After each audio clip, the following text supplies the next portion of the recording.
이렇게 천덕꾸러기가 된 이 감을 이용하여 감식초를 만들어 보겠습니다.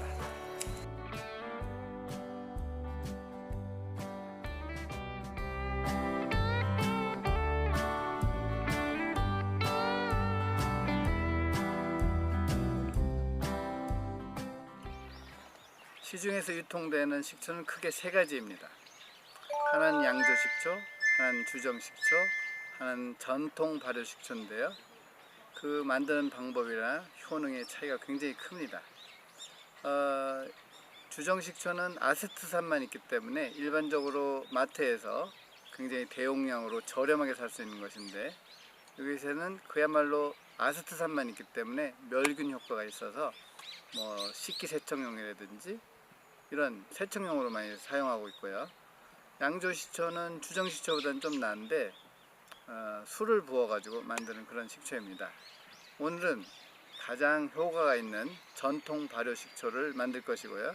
그리고 가장 쉽게 만들 수 있는 감식초를 만들 것입니다. 전통 발효식초는 알코올 발효와 초산 발효가 진행이 돼야지만 되는 거고, 거기에는 균이 굉장히 많고 또 아미노산, 대사산물이 많기 때문에 그걸 먹었을 때 장에 효과가 굉장히 좋습니다. 주의할 점은 당원으로 무엇을 쓰느냐가 중요한데요. 일반적으로 당도가 높은 과일은 당원을 넣지 않아도 되지만 당화작용을 빨리 일어나기 위해서는 당원을 넣는 것이 좋은데, 당원으로는 원당을 넣거나 아니면 프리바이오틱스라고 하는 프락토올리고당을 넣는 것이 좋습니다. 또 하나 주의할 점이 있는데요. 일반적으로 당원이 많이 들어가게 되면 당화작용이 일어나지 않습니다. 흔히 말하는 매실청, 이런 것은 매실과 당원을 1:1로 넣는데, 이것은 발효가 진행되지 않기 때문에 설탕물이다, 이렇게 생각하시면 좋습니다. 그렇기 때문에 그런 것을 먹게 되면 몸에 아주 해가 됩니다. 이미 서리를 맞아서 딴 감이라서 반홍시 상태입니다. 얘는 유산균이 풍부하기 때문에 꼭지를 따서 버리고요. 한 4토막 내서 켜켜이 단지 속에 넣습니다. 전통 발효식초라는 것은 당화작용을 거쳐서 알코올 발효, 초산 발효가 일어났을 때 이 속에 굉장히 영양소가 많고요. 균도 풍부하기 때문에 전통 발효식초를 드셔야지 좋습니다.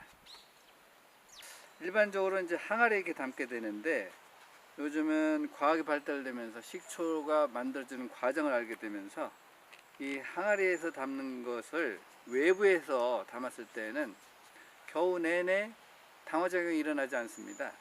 그 이유는 뭐냐면, 발효가 가장 잘 되는 온도는 우리 내장 온도인 38.5도이기 때문에 겨울이라도 따뜻한 방에 놨을 때 발효가 진행이 되는 것이지, 이것을 밖에다 놓게 되면 겨울에는 전혀 발효가 진행되지 않다가 당화작용이 일어나지 않기 때문에 시간이 좀 허비됩니다. 그래서 이것을 다 재료가 준비되면 이것을 방에다가 놓고, 만약에 방이 좀 서늘하다면 이불을 하나 씌워서 이렇게 숙성을 시키면 기간이 짧아집니다. 보통 감식초를 밖에서 담으면 2년 정도의 기간이 소요된다면, 방에서 만들게 되면 4개월 정도면 완성을 시킬 수가 있습니다. 감을 이렇게 빚어 넣은 상태에서 프락토올리고당을 조금 뿌려줍니다. 그 비율이 절대로 10:1 이하여야 되는 거지, 5:5를 넘었다가는 식초가 잘 당화작용이 일어나지 않게 됩니다. 프락토올리고당을 넣지 않아도 가능하긴 하지만, 이렇게 넣어보니까요, 빨리 당화작용이 일어나게 됩니다. 그리고 식초의 맛이 은은하기 때문에 여러분들이 드시기에 식초 너무 셔서 못 먹어, 이런 사람이 많잖아요. 근데 올리고당 이렇게 넣어서 먹으면 식초 정말 맛있는데, 이런 말을 할 것입니다. 10:1의 비율을 넘지 마세요. 여기에다가 미네랄을 좀 넣어야 됩니다. 한 티스푼으로 반 스푼 정도 넣으면 되기 때문에 제가 손에다 따라서, 소금입니다. 우리 우리 몸에는 비타민도 필요하지만 미네랄이 꼭 필요하기 때문에 미네랄을 넣는 것이 좋습니다. 자, 이제 절반은 성공을 했는데요. 이것도 잘 저어줘야겠죠. 손에도 균이 많기 때문에 깨끗이 씻은 손으로 잘 저어주게 됩니다. 소금과 프락토올리고당이 감과 잘 어우러지게 이렇게 손으로 잘 저어줘야 됩니다. 균은 감에도 있지만 우리 몸에 있는 피부에도 있기 때문에 균이 들어가서 이제 당화작용을 시작하게 됩니다.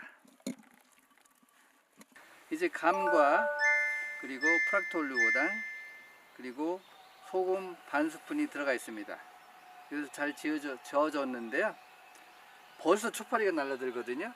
그래서 얼른 이렇게 모기장 같이 생긴 망을 덮어줘야 됩니다. 그리고 고무줄로 고정을 시켜야겠죠.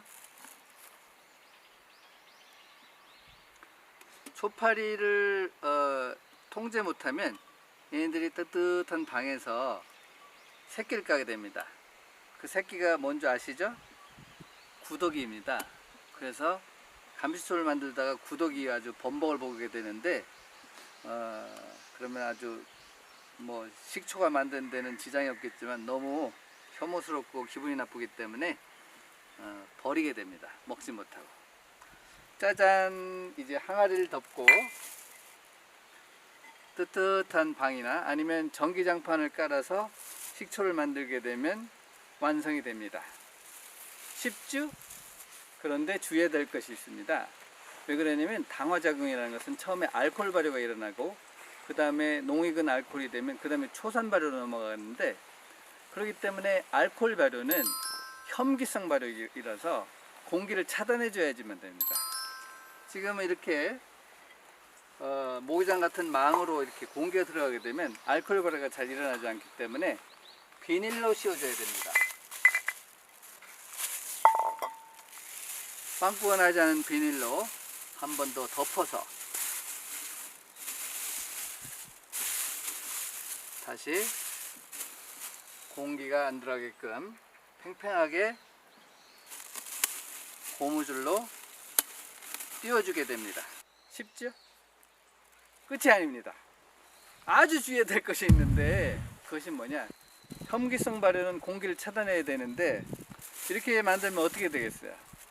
부글부글 끓면서 가스가 차게 됩니다. 이러기 때문에 아주 미세하게 바늘구멍을 내줘야 되는데 누구보다 작아야 되느냐? 초파리보다는 작아야 됩니다. 그래서 바늘로 구멍을 가운데에다가 뽕,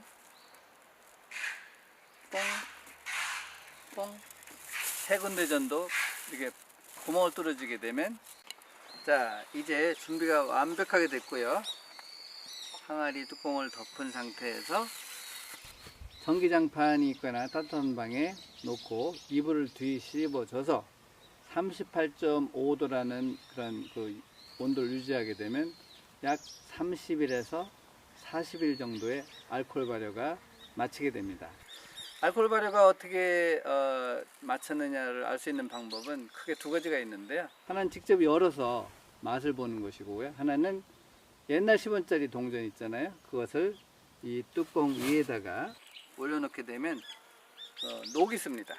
동록이라고 그러죠. 그렇게 파란색 그 녹이 쓸게 되면 알코올 발효가 진행이 됐다고 얘기할 수 있고요. 알코올 발효가 끝나게 되면 그때는 초산 발효로 넘어가기 때문에 이 비닐을 걷어 씌우고 망만 덮은 상태에서 다시 뚜껑을 덮게 되면서 이제 초산 발효가 진행이 되는데, 이때는 호기성 발효이기 때문에 비닐을 걷어 씌우기도 하지만 얘네들이 이 균들이 산소를 이제 있어야지 계속 발효가 되는데 균 자체는 발효를 안 하려고 그래요. 그래서 초막을 형성하게 됩니다. 그 초막을 걷어줘야지 또 발효가 진행이 돼서 그윽한 식초가 되는 거기 때문에 적어도 초막을 일주일에 한 번 정도는 걷어줘야 되는데 한 5회에서 10회 정도 걷어주게 되면 아주 농익은 맛있는 식초가 완성이 됩니다. 식초를 복용하는 방법은 맛을 보고요. 기호도에 따라서 한 3대1 정도로 물 3, 식초 1회 정도로 희석을 해서 식사 중이나 식사 후에 소주잔 한 잔 정도 이렇게 드시거나, 이것은 식초 양이 한 잔이고요.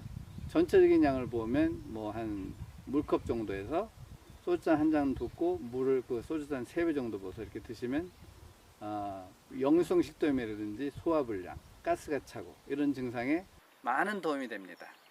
주의할 점이 뭐라고요? 전통 발효식초를 꼭 드셔야 됩니다. 요즘은 아파트 생활을 많이 하시는데요. 아파트에 살고 계신 분이라면 이렇게 완성된 그 감식초 재료를 햇빛이 드는 베란다 쪽에, 안쪽이죠, 거기다가 놓게 되면 38.5도를 유지할 수는 없지만 어차피 뭐 20도에서 30도 왔다 갔다 하기 때문에 실내 온도가, 그렇게 해도 발효가 진행이 됩니다.